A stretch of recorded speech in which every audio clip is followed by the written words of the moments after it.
Let's hop across the desk now, where Diptyque Laurent is standing by for us, ready to take us through the international press this morning, and of course tributes pouring in for Leonard Cohen, particularly in the Canadian press. That's right. Let's look at some of the local papers in Montreal, which is, of course, where Leonard Cohen was born in 1934. Legendary Montreal singer-songwriter, dead at 82. That's what the Montreal Gazette says in its touching and rather long obituary.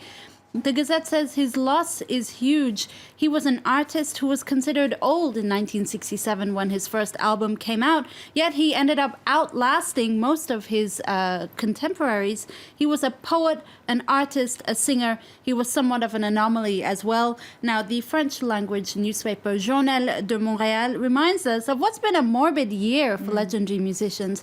David Bowie, we lost David Bowie, we lost Prince, now Leonard Cohen at the end of the year. A great poet is no longer with us. That's what the Journal de Montréal says on its front page, on its homepage. The website actually says that the mayor of Montreal has promised to fly flags at half-mast. Well, his legacy remains in the way that his music almost has transcended time and genre. That's right. Leonard Cohen's art was personal, aggrandizing and dark, but it echoed through the world that he habitually recoiled from. That's what the Globe and Mail, the Canadian daily, says. He was enigmatic, melancholic and reclusive, and his music reflected this. Now, he was often criticized for producing this kind of music. One of the critiques he faced was, I quote, he produced music that you wanted to slit your wrists to. But Bob Dylan was actually one of his greatest advocates, saying no, he was actually much more music savvy than he was given credit for. Now, Cohen gave his last interview last month to The New Yorker, a very long piece in which he talks about his latest album. Certainly one worth checking out. Let's move on to some other news now. Diptyque, and a lot of papers, of course, focusing on Donald Trump's visit to the White House on Thursday. That's right. His first meeting with Barack Obama, something nobody could have ever predicted. Trump visited what'll be his future residence, the White House, on Thursday, in a tete-a-tete with Obama. That was cordial, but far from warm. Let's look at some of the headlines. The handover begins, that's what the Wall Street Journal says on its front page, saying that the Trump stance has rattled allies because foreign leaders really are looking for assurances on what Trump's foreign policy will be, especially on issues like the Syrian war and Ukraine.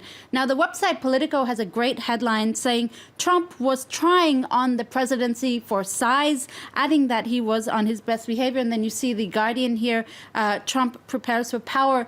Again, we see that handshake. Obama's face actually sparked dozens of memes online. I guess it's up to you to caption this one. Indeed, photo that speaks 1,000 words. Well, the Washington Post now, they have an extraordinary piece about Russia's involvement in the Trump campaign.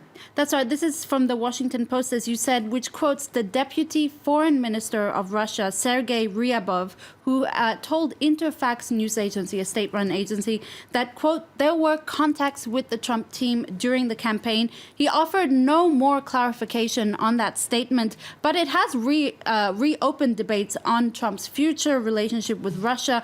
We all know he sort of has this bromance going on with Vladimir Putin. His own businesses rely heavily on Russian money. Now, Trump's team have denied this contact with Russia, while the Russians say it's just protocol. They offered the same courtesy to Hillary Clinton's campaign team, willing to reach out and make contact, but she denied that request. OK, well, Hollywood now, they've chipped in. They're calling for a boycott of People magazine in the wake of Trump's election. Why is that?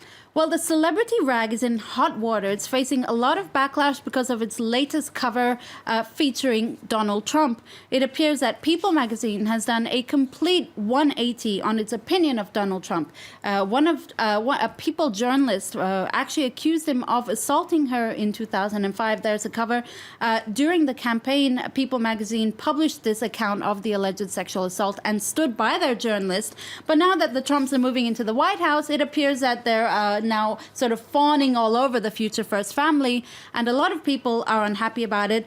For instance, there have been gushing articles on People about the future first family, Melania's style, and Ivanka's, quote, adorable family. Oh dear, so where are we going to get our gossip now? Who knows? We'll have to look elsewhere. Thank you so much, Diptyque Laurent, bringing us the International Press Review.